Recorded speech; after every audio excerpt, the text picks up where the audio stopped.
previously served as a foreign policy advisor to Prime Minister Justin Trudeau and as the director of the University of Ottawa's Graduate School of Public and International Affairs. Roland, thanks for coming in on a busy day. Thank you. The response there from Melanie Joly and from Justin Trudeau, support for Ukraine, no condemnation for what we saw from President Trump in the Oval Office today and the behavior of the U.S. leadership.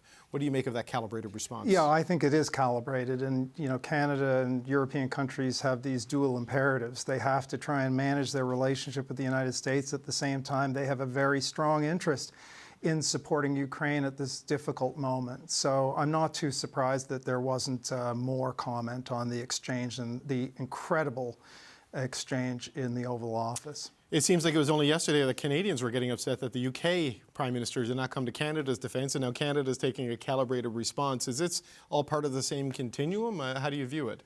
I think that many countries right now are just trying to walk a tightrope in their relations with the White House. You have mercurial president, doesn't even come close to describing it, that outrageous berating of Zelensky was just something. I mean, I've been following international affairs for decades, and I've sat in some of those rooms, and I've never seen anything close to what we saw today in the Oval Office. Yeah, I've been in these sprays. I've been in these with Donald Trump when him and the Prime Minister met at a G7 in France years ago.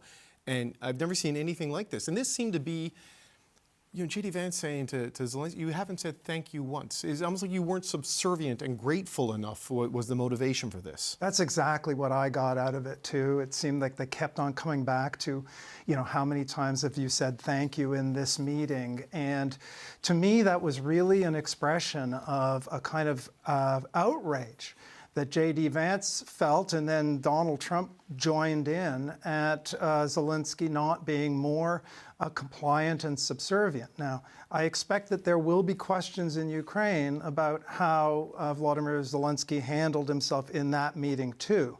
But the result was just something that was so outrageous, which is devastating for Ukraine, it's devastating for Europe, and I would argue that it's devastating for the United States too. How could he have done anything any differently? Because he was sort of correcting the record, right? When J.D. Vance was saying certain things about past diplomatic efforts or trying to pour all of this onto Joe Biden, which is sort of the standard grievance airing that happens. And President Zelensky, so many people die, so much territory lost, so much wealth, eviscerated in his country. I mean, what's a guy supposed to do? Well, I don't blame him for what he said, because he and his compatriots are fighting for their lives, and I'm sure that he feels a measure of frustration, and everything that he said was perfectly accurate.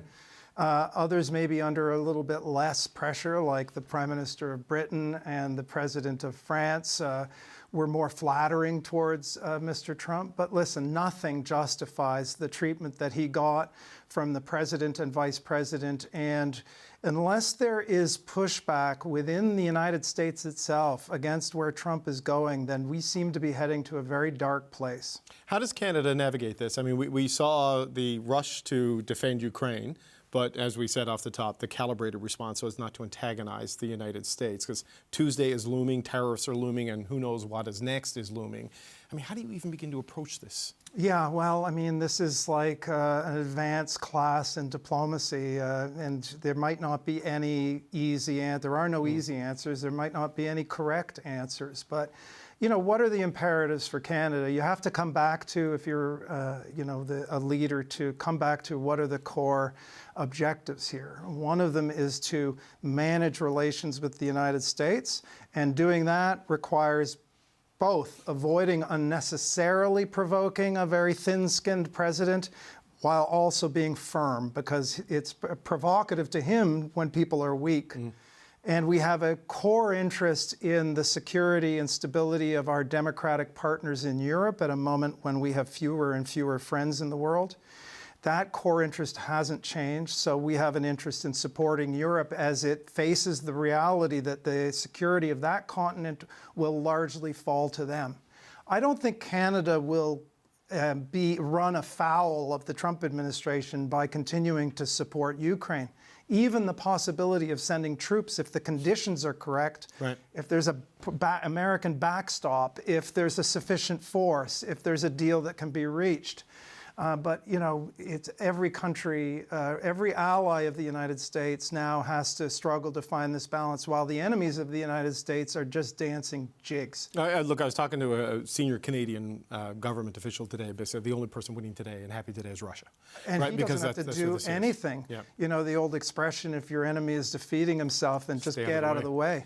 Well, you know, you mentioned Europe, and look, Canada's going to have to navigate this as we go through the leadership transition and the election and all of these things.